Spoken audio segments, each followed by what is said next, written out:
like to introduce a couple people that showed up before I could get started. This is my friend James Andrew.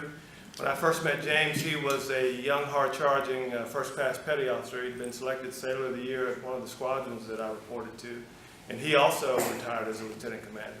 He was in the administration field, which I got turned down for because it was too competitive. And he was, his last job, he was one of 19 department heads on one of our aircraft carriers. And the young lady here is Miss Charlotte Smith. Her husband, Captain Wesley Smith, was the CEO of one of the cruisers out at Mayport. Unfortunately, he died in a fire at the NAS Jacksonville. Some of you may have read about that. I'd like to thank the Navy before we get started for turning me in, for taking me from a 17-year-old high school dropout who thought he knew everything to a lieutenant commander in the Navy that was able to do some pretty interesting things. It was, if it wasn't for the Navy, I would have wound up like probably all three of my brothers. I'd have problems with the law, problems with drugs, problems with alcohol, etc. Normally, when I speak to this many white people in a room that are calling me by my full name, I'm not able to settle down until one of them stands up and says, "Your Honor, we find the defendant not guilty." You folks are getting a little ahead of me. I haven't told the joke yet. What I need in order for me to calm down is for someone to volunteer to please just stand up and say that. Okay. Anybody, I don't care. Your Honor, we find you not guilty. Thank you. I just want to point out that this person is not to be trusted because she's made a decision before any evidence has been presented. Okay. Now I get to tell a joke. When O.J. Simpson stood up in front of a crowd very similar to this, and they said, "Your Honor, we find the defendant not guilty," he looked very surprised. Did y'all see the tape? He says, "Not guilty what? Not guilty? Really?" He says, "I turned off my cable." He said, "I'm going to Disney World." Okay, that's the joke, so this worked in reverse.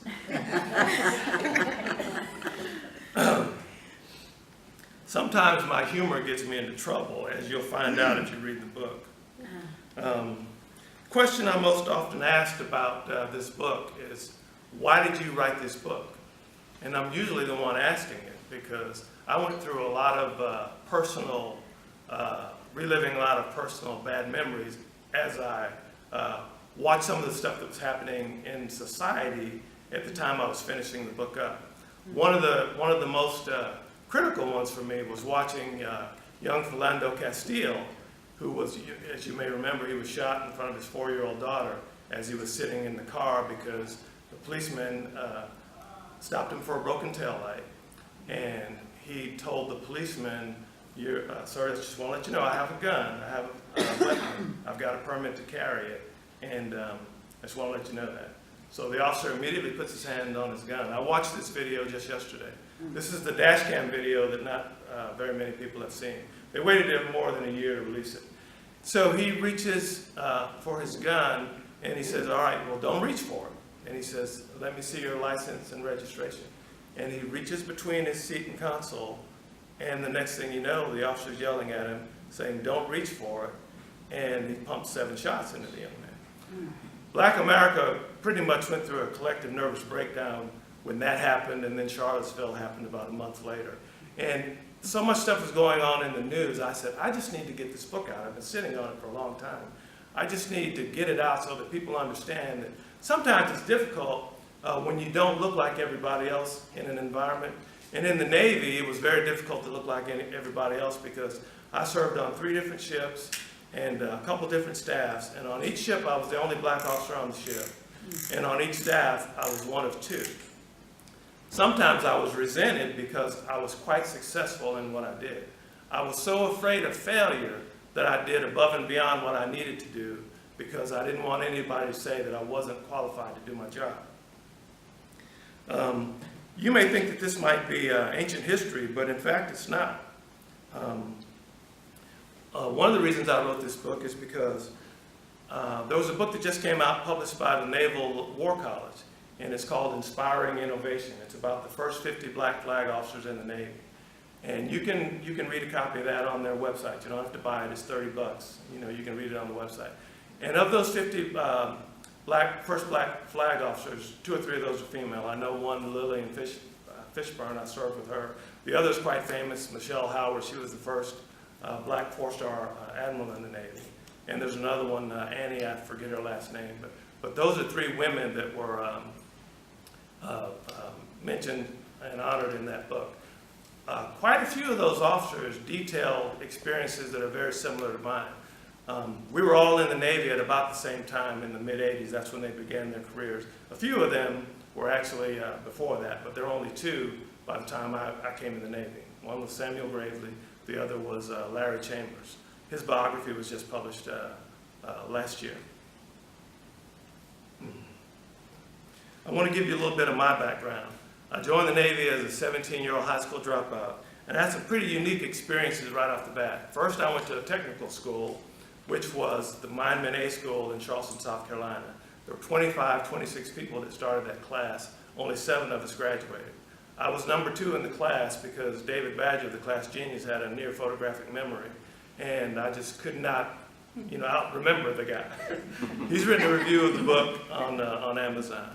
But what happened was, I was number 2 in the class. I was ship-shape sailor. I got the ball cap, drank the Kool-Aid, and got the right T-shirt, but they just couldn't accept me. So as I qualified for accelerated advancement, and I was supposed to get my name on the plaque outside the school that said honor graduate.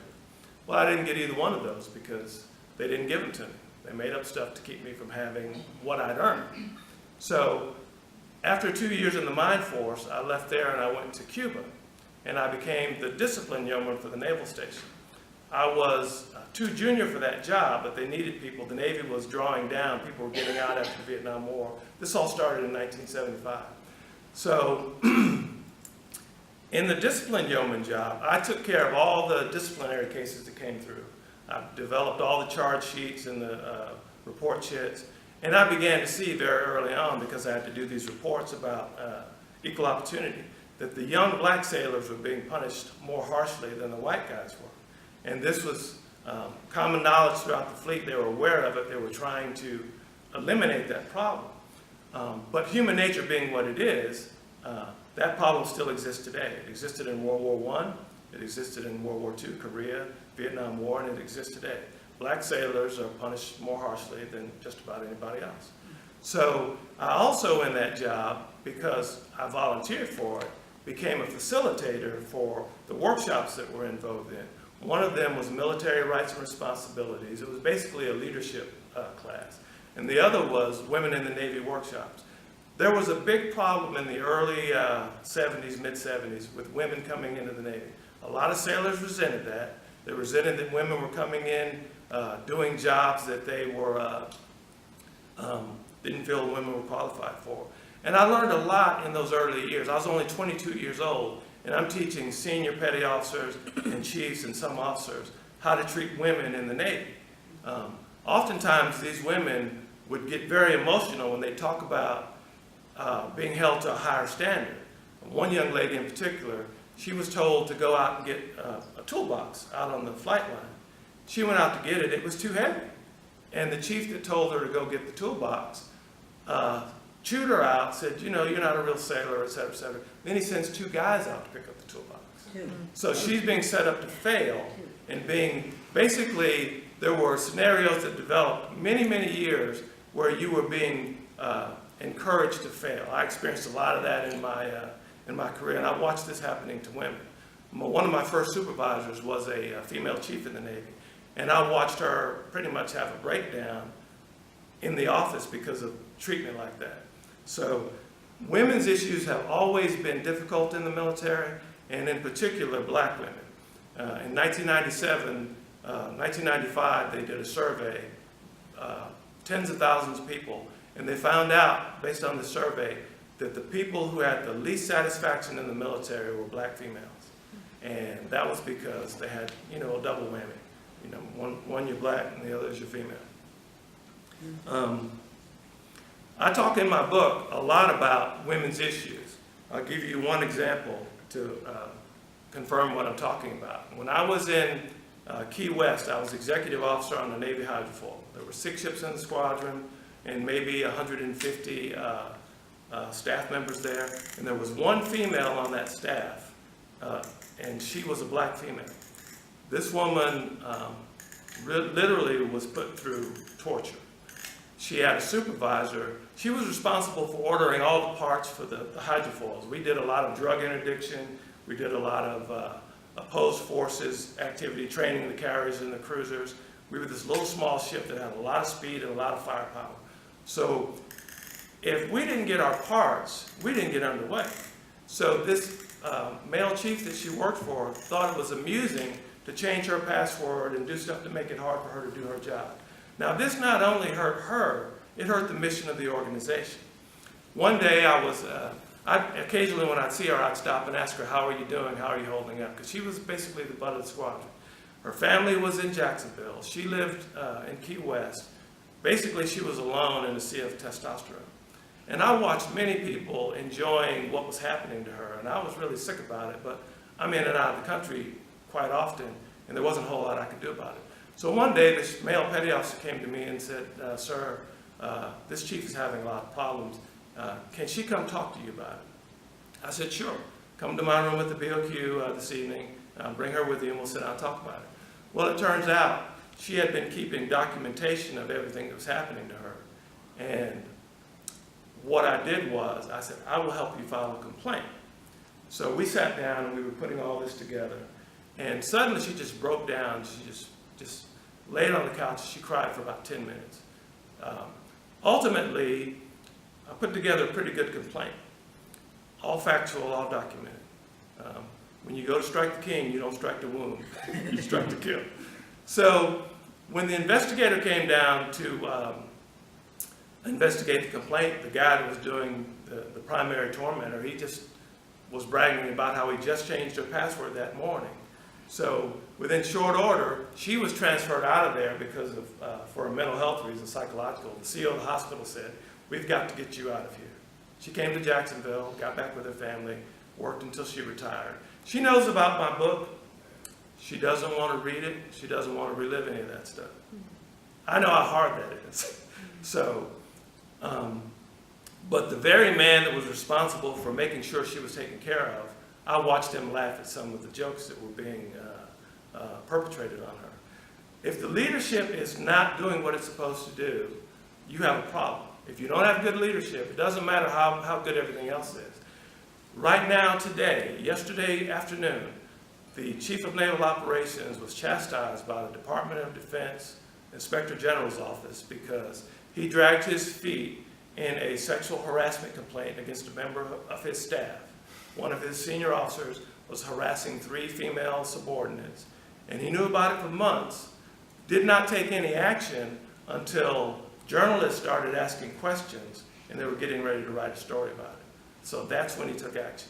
He wasn't charged with anything criminal, but what you see out in the regular society, you sometimes see in the military. Okay, the reason I'm bringing that up is because some of the same problems that I had in the 90s and the 80s are happening today. I'll give you another example.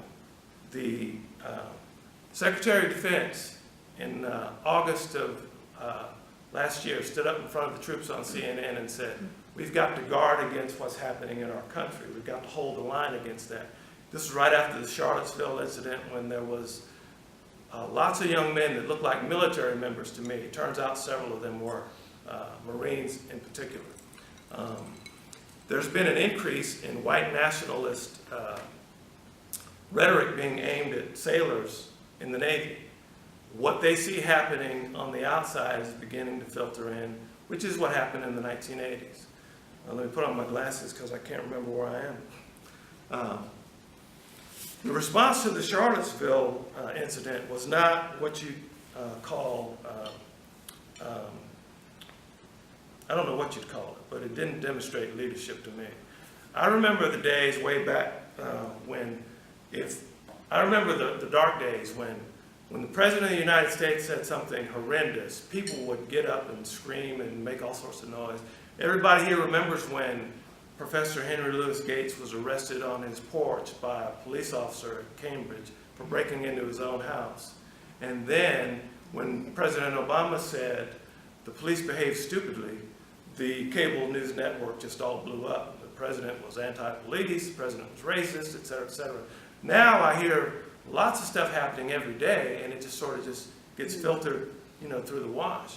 I want to see leaders in place that understand that diversity isn't just a word, and equal justice and fairness aren't just terms, but they actually live that. So, okay.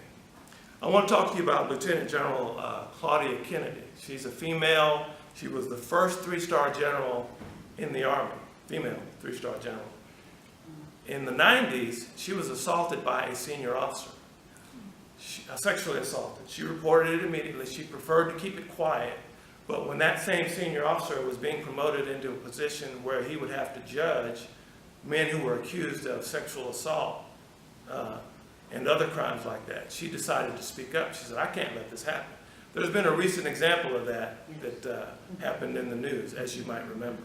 Well, General Kennedy's courage in speaking up prevented that man from getting in a position where he's judging men that had done what he had already done. So I really commend her for having the courage to speak up. It is very difficult to take on an organization like the United States Army or the United States Navy. But the leadership that she had did what was right under the circumstances. They listened to the evidence. They had the best interests of the organization at heart, not that particular general. So they fixed the problem. She recently wrote an op-ed in USA Today talking about leadership and how important it is, because the attitude you set at the top is what filters down to the troops. If they think it's okay to do this because you did it, or you protect someone that did it, or you discount someone that comes forward, well, guess what's going to happen? They're going to do the same thing. If you're worried about the young men who are most likely to be perpetrators of violence and discounting the people that are the victims of that violence, that's a topsy-turvy system. It's not what leadership is supposed to be about. I essentially wrote a leadership book. Okay. I want to read just a little bit for you. This is a review of that inspiring innovation book I told you about. It's written by Rear Admiral Guy Schaffer. He was a young officer in 1952, and he was rooming. His executive officer asked him, would it be okay if this new black ensign rooms with you? Are you okay with that? He says, sure. That young black officer was the only officer on the ship. He's written, there's a biography about him, Rear Admiral Larry Chambers, that I've read and done a review on Amazon. But let me tell you what he says about that inspiring innovation book, in part. He says, the study is notable for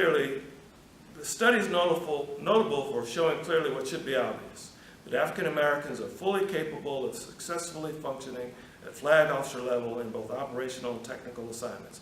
However, it says little about how they are used their training and skills to succeed in an adverse environment of discrimination. Moreover, the study raises the question, how much more could others of similar race and background have contributed if given an early opportunity to serve in an unrestricted manner? For this reason alone, the study should be included in any list of required reading at the Naval Academy, all ROTC colleges, and OCS, and discussed in class. My disappointment with the study is that while important for what it does, it lacks context and perspective. Merely citing accomplishments derived from service records leaves one with the impression that a junior research assistant could have done this work.